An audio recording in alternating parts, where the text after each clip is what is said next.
Last month, the Trump administration claimed that they sent 300 of the worst migrant criminals from the United States to a maximum security prison in El Salvador.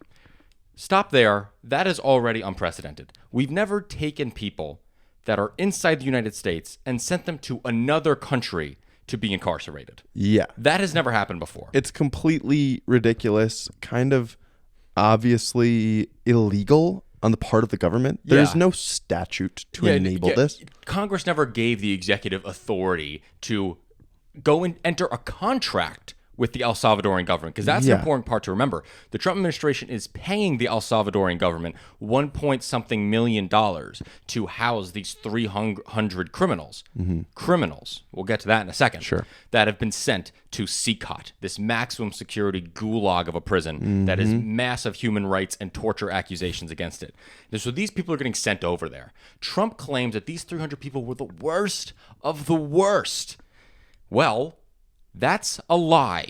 The New York Times, in cooperation with ABC and other news organizations, went through and did a full forensic investigation of all of the people that were sent to CCOT. And originally, the list of people that were sent was not made public because the Trump administration said it would expose state secrets if they gave away all the names of the people who were sent over to CCOT. Sure. But the New York Times got their hands on this document in cooperation with ABC. In it, they used these names and all this procedure and all the documents that they had tied to these names. They went across Latin America and tried to find which ones had criminal records. Some of them they found had human trafficking charges in Chile. Some of them raped people. Okay. That added up to about 40. The other 260 people sent to CCOT, the maximum security prison in El Salvador, has had no criminal record in the United States or Latin America. They have never been charged with a crime anywhere in the world, and these people are now held in the maximum security prison. Now, I want to caveat something. Is it possible that these 260 people did commit a crime and we just don't know about it? That's absolutely possible. But you know how I know we'll never know the answer to that question? Because those people never got their day in court. And the Trump administration did that on purpose. That's why he went through and did all this with the Alien Enemies Act. Yes. Does the Alien Enemies Act preclude you from needing to give due process? The Alien Enemies Act says that you need to give due process. Oh, okay. Inside of that. However, it obviously allows for a more expedited due process than would be rewarded otherwise if you are just a migrant in the country who has been here for over 2 years. Sure, but if this to me is, I mean, the not only, I guess, incompetence, because it's not exactly incompetence, because they did want to get rid of these people. No, I got to tell you, it's not incompetence, because the legal arguments that they're making for how they're using the Alien Enemies Act, like they designated Tren de Aragua as a foreign entity invading the United States in cooperation with the Venezuelan government to undermine the rule of the United States. That is obviously not happening. No. There is no systemic influx of Tren de Aragua members into the United States. The estimates that have been done on members of Tren de Aragua into the United States are extremely low. And so Trump administration, using the Alien Enemies Act, had to make this cockamamie narrative that the Venezuelan government was using Tren de Aragua to invade the United States. Yes. And haven't judges already started to push back on the ability to use the Alien Enemies Act? Not just some judges, the Supreme Court. So the Supreme Court got hit with one of these cases with the Alien Enemies Act and told Trump that you cannot use the Alien Enemies Act unless you give these people due process. You cannot. And so what does that mean? Well, the court says, this was in a 9-0 decision, actually, that the court says you have to provide proper time for them to hear their case, to have a habeas petition, a habeas corpus petition to a court. All right, you have to be able to fight for your rights a little bit. What Trump administration did last week was they gave people in the jails a slip of paper under the jail and said, you are going to be shipped out in the next 24 hours, get ready.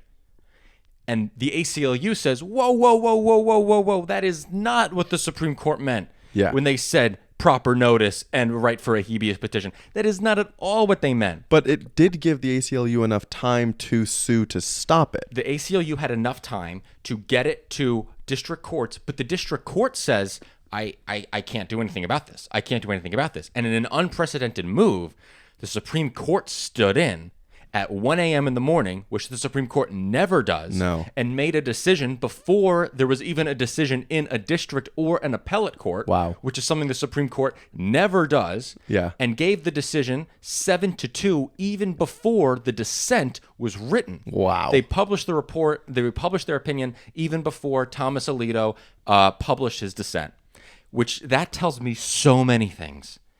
It tells me that the Supreme Court knows that the Trump administration is operating in bad faith. Yes. And they cannot be trusted. Yes. Roberts, Amy Coney Barrett, Gorsuch, Kavanaugh, they've all fundamentally accepted the Trump administration is rogue. Yep. We need to take unprecedented action to stop them. Because the Trump administration, if this was a normal administration, the Supreme Court would have trusted that the federal government wouldn't deport these people while we're hearing a case about it. Totally. They wouldn't do that. This is where I do wonder if there's some incompetence in the executive branch, not in the DOJ, but in ICE, in the part that's actually trying to deport them. Yeah.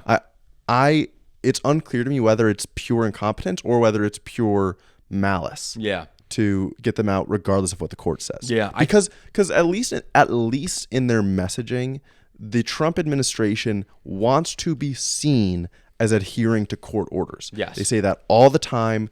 They are trying to seize upon whatever gray area they find in the court decisions, but they don't want to be seen as blatantly denying or rejecting what the court said. That's how Stephen Miller took that 9-0 Supreme Court decision that was obviously against everything that they were arguing for and said, no, this is a win for us, guys. This is a win for us. Mm-hmm. So that's really interesting. Okay. So those guys who were going to be sent to CCOT last week got saved. They are no longer going to be sent to CCOT, and the Supreme Court has basically barred the administration from doing any Alien Act deportations while in the time being. And the good news is the more of these that go through the courts, the more restrictions that the courts will specifically put on the Trump administration's actions in trying to deport people. This has become like even we have suffered horrible things in that people, including Kilmar Abrego Garcia, who is completely innocent in every way. People have been sent to CCOT, which is this horrible place, totally without due process, in a way that is so clearly illegal. But at least we are getting what you would hope to get, which is the pendulum swinging hard in the other direction because of how hard it went in the unconstitutional direction. So let's talk about Kilmar Abrego Garcia. Kilmar Abrego Garcia has 0 criminal records inside of the United States. He has 0 criminal records anywhere in the world. Okay? Mm-hmm. He is totally innocent of any crimes. Is he a perfect man? No. His wife filed a civil petition claiming that he beat her. Okay. That is true. That did happen. She then reneged on that, and they worked through their marriage, and now she says they're happy. Obviously, they must be. Otherwise, if she hated him and he was a wife abuser, she wouldn't be trying to get him back in the country. Mm-hmm. But he's not a perfect man. He was caught at a car. He was stopped in a car one time because he was transferring 8 people from job sites, and the police said that they suspected human trafficking. That is all just guessing on the police's part. There was no evidence that it was actually human trafficking at all. But what is really important to recognize here is Kilmar Abrego Garcia was acknowledged by the federal government, by a Department of Justice lawyer, to be illegally deported. Yes. The Department of Justice admitted that. That they did it by mistake. But then the Trump administration came out, put the lawyer on leave, said that the lawyer was the one that made a mistake by saying that the administration made a mistake. Which is wrong. Yeah. Okay. And then the court says, under Judge Zenas in Maryland, says you have to facilitate the guy coming back. The Supreme Court says you have to facilitate, but make sure that the court doesn't dance and stomp on foreign policy powers of the executive branch. Exactly. So Stephen Miller used that, and so basically the Trump administration is saying we're never going to get Garcia back. Now I'm sure if you keep up with the news, Senator Van Hollen from Maryland goes there, meets Garcia, but this is the point I want to recognize here. When we are outraged by Garcia's deportation, it's not because Garcia was a father. It's not because he was a union member. It's not because he has an autistic son who suffers with epilepsy. That's not why. The problem is because he was a man denied due process rights. Yes. And when one man, when any man can be denied due process rights, then every man can be denied due process rights. Yes. And it's a threat to all of us when one man is hit with such strict executive enforcement. Exactly. It is a crack in the system that is extremely fragile, and that could destroy the system in the most important way, as far as the government being able to unilaterally imprison and deport people. Yes. It doesn't it doesn't. The conversations about what he's like or whether he was an immigrant, they're completely irrelevant. All that matters is that due process is under attack, and as soon as due process can be subverted, it can be subverted for anyone. They will always find more and more reasons to, once they get the nibble to take away your due process rights, they will go after every other avenue. But they're not going to do the harsh case instantly. They're not going to go after citizens right away. Yeah. They're going to go after students with visas. Yeah. They're going to go after naturalized citizens. Then maybe a citizen who was born to undocumented parents, so really shouldn't be a citizen anyway. Sure. Right? You expand it, and it goes slowly. But if you do not fight due process at the instant that it gets attacked, then you're putting it up for threat. Totally. And also, I'm not an immigrant. But if I was arrested and apprehended, and I had tattoos all over my body saying, I'm MS-13, that doesn't mean that you get to just send me to El Salvador. Exactly. Even if I had a tattoo on my arm that says I am MS-13 and murdered 5 people. Yes. No. That does not mean that you get to then take me to El Salvador. No, it does not. That is not what that means. Absolutely not. So absolutely not. It's unfucking believable. Now I want to talk about one other point here of how the administration is finding these so-called MS-13/Tren de Aragua members. Because the New York Times has an entire memo of how they're determining who is who. And it's unbelievable. They have a point system. And if you score 8 points on this system, then you are then open to deportation.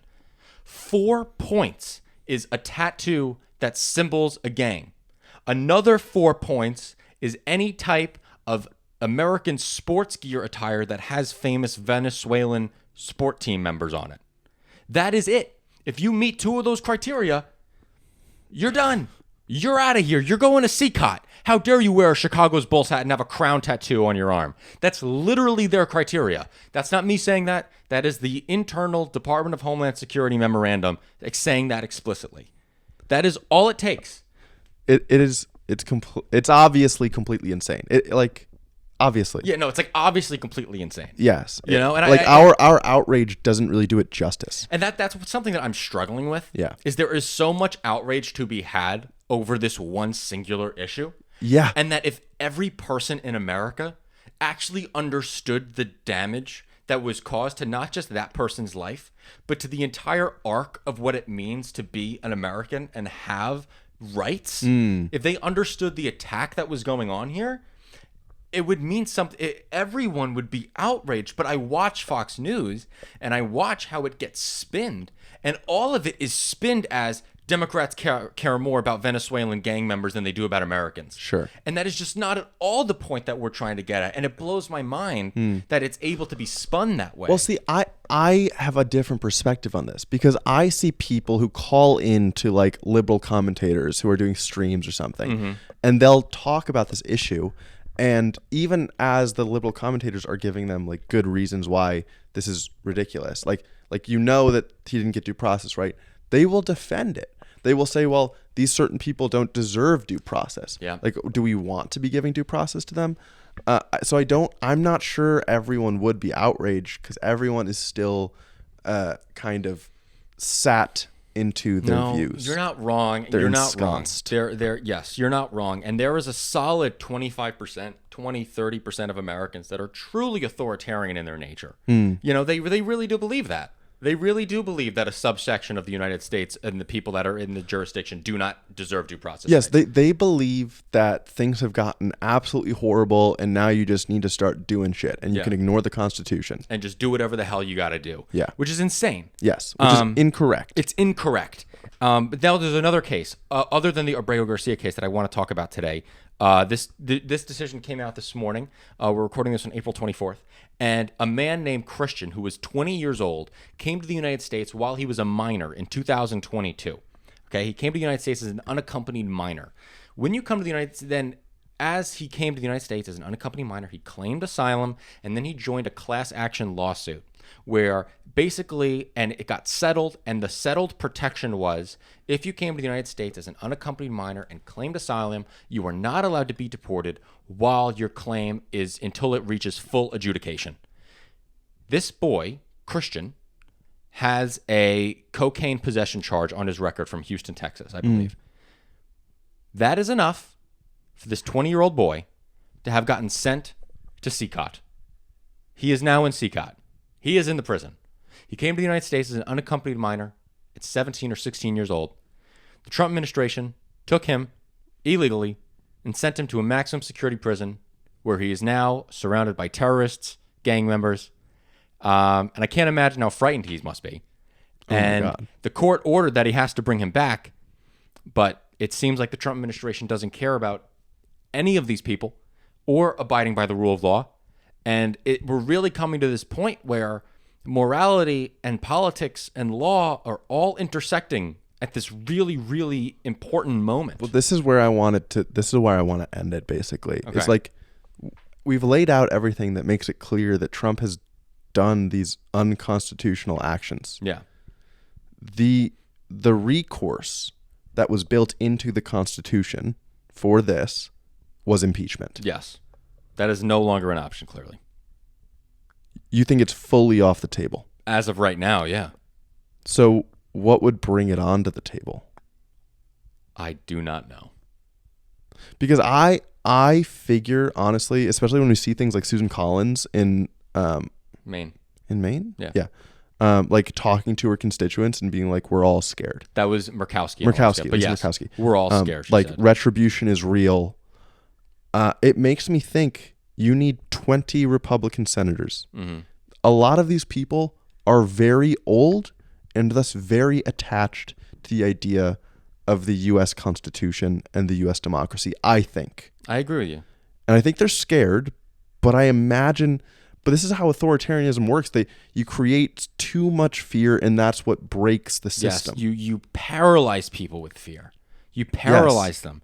I'm also encouraged by the rapid decline of Trump's approval. Sure. That is encouraging. Yes. Because that now gives senators more leeway to break. Yes. Right? That's very important. And if the senators gain that leeway, maybe we can see action on this issue. But I think it's so important for liberals and independents and anyone who cares about the Constitution to not shut up about this issue. This is as important as anything else, you know. And it's just crazy. It's crazy to me that this is the country we live in. Nazis got better treatment under the Alien Enemies Act than Christian, the 20-year-old who had cocaine possession, who is now in a terrorist prison. Nazis got better treatment in the 40s than that poor boy.